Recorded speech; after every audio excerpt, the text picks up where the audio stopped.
Hi, everyone. I'm Mike Rappaport, Director of the Center for the Study of Constitutional Originalism. And on behalf of the Center, I'd like to welcome everyone to San Diego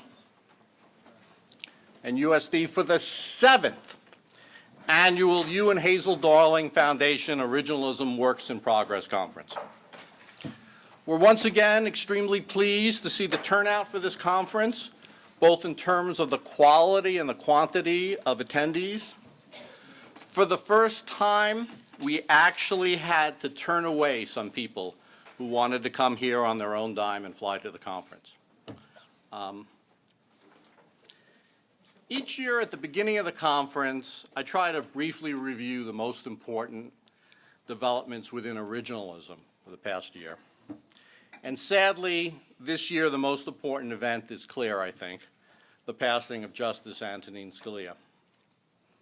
In my view, Justice Scalia was the most important person responsible for the growth of the modern originalist movement, and in many ways the public face of originalism. Scalia greatly contributed to the academic development of originalism in the form of the original public meaning approach, to originalism's implementation in constitutional law through his nearly 30 years of service on a closely divided Supreme Court, including writing a large number of memorable opinions, and to originalism's public dissemination through his often entertaining talks to the public. Justice Scalia was also a great friend of the Originalism Center. Nearly 10 years ago, he gave an important lecture on constitutional interpretation that inaugurated the center.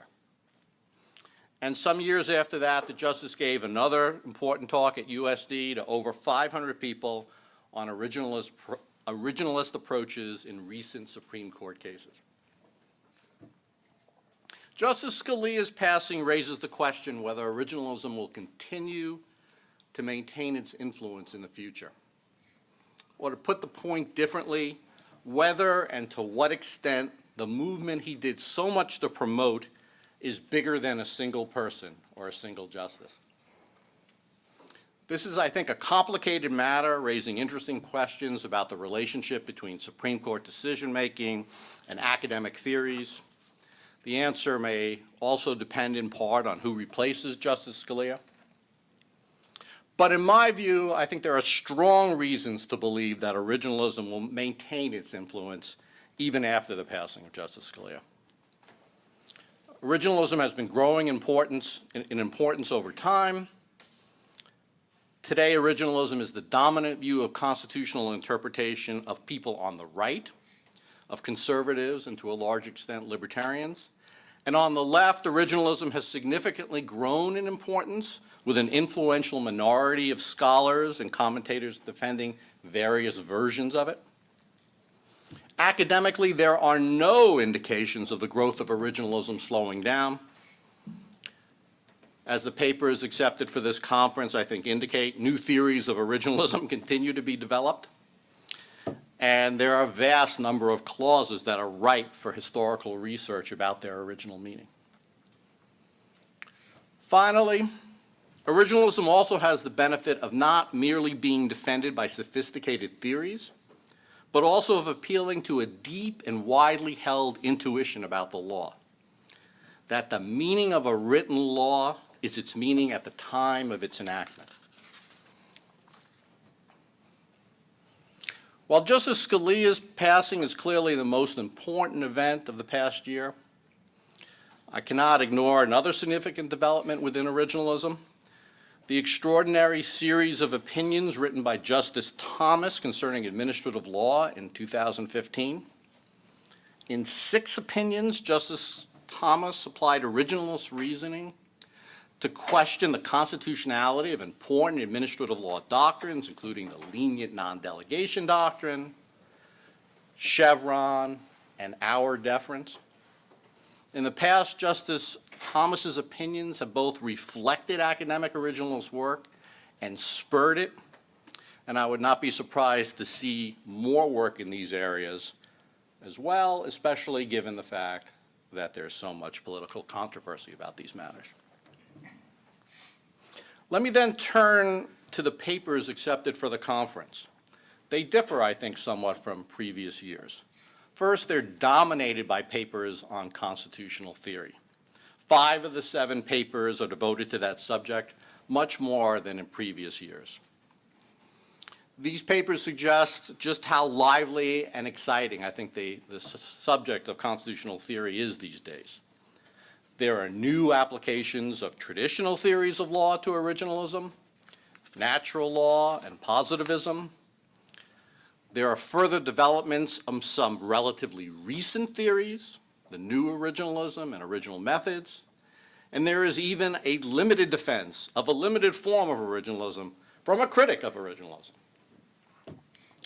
In addition to the theory papers, there are also 2 history papers in 2 areas where there's a significant disagreement about the original meaning. One is on the 14th Amendment, which has often been discussed at this conference, but the other is on the Bill of Rights, which is an area which has been exceedingly rarely. There's been very few papers at the conference on that. Well, putting together a conference of this sort involves a great deal of work, so I'd like to thank various people.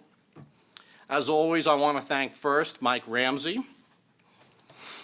Mike and I plan the conference every year, and I'm extremely grateful for his help. I also want to thank Steve Smith, who also puts in a significant amount of work on the conference. Unfortunately, Steve is out of the country and so couldn't be here for it this year. Thanks also go to Dean Stephen Ferrulo for his support for the conference and for the center. In addition, I want to recognize Trang Pham for all her hard work in organizing the conference, and also my research assistants, Colby Stivers, Jordan Adache, and Duncan Chesser. I also want to thank Rick Stack and the Hugh and Hazel Darling Foundation for their generous support. Their grant to the center has made the continuation of this conference, as well as a host of other activities, possible. And I also want to thank Catherine Duchesne and the U.S. Justice Charitable Foundation for their generous support.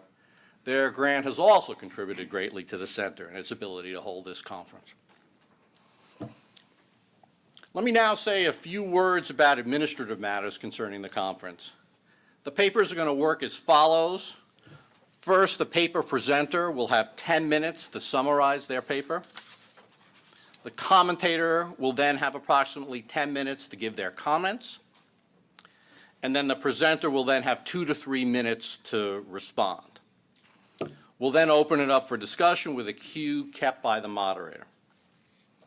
To avoid the situation where the paper presenter responds to every comment made by the participants, the discussion is going to follow, as we have in past years, a rule of 3. The moderator will allow 3 persons to speak, and then we'll give the presenter and the commentator an opportunity to respond if they wish at that point. Presenters should not feel the obligation to respond to every single comment. Now, the moderator will have discretion to depart from this arrangement, not to give the paper presenter or the commentator an opportunity, since, of course, they'll have plenty of time to respond, but to allow one of the conference participants to respond. If someone has raised a point about their views, about their ideas, they can interject with the discretion with the approval of the moderator. But let's not create more than a couple of these departures per session. With those announcements completed, I thought we might start the conference by having everyone introduce themselves along with their affiliation. I'll start. Mike Rappaport, USD. Bert Lazaro, USD. Mike Ramsey, USD. Don Drips, USD Law. Bill Daly, Notre Dame Law. Jeff Pojanowski, Notre Dame. John Steniford, Florida. Tom Colby, GW. Mila Sahoni, USD. Naomi Rao, George Mason. Chris Green, Ole Miss. Mitch Berman, Penn. Bob Bennett, Northwestern. Stephen Sachs, Duke. Jed Campbell, Stanford. Doug Fox, USD. Lyman Schwartzchild, USD. Sam Bray, UCLA. Richard Ray, UCLA. Kurt Lash, Illinois. Larry Solom, Georgetown. Randy Barnett, Georgetown. Ed Whalen, Ethics and Public Policy Center. Steve Cimarero, Thomas Jefferson Law School. Guy Burnett, Hampton Sydney College. Kathan Ramakrishnan, currently unaffiliated. Dick Fallon, Harvard. John Harrison, Virginia. John McGinnis, Northwestern. Thomas Lee, Fordham. Michael Dalma, Georgetown Business. Laurie Klaus, USD. Ian Bartram, UNLV. David Upham, Dallas. Brian Wildenthal, Thomas Jefferson School of Law. Shakira Sanders, the University of Idaho.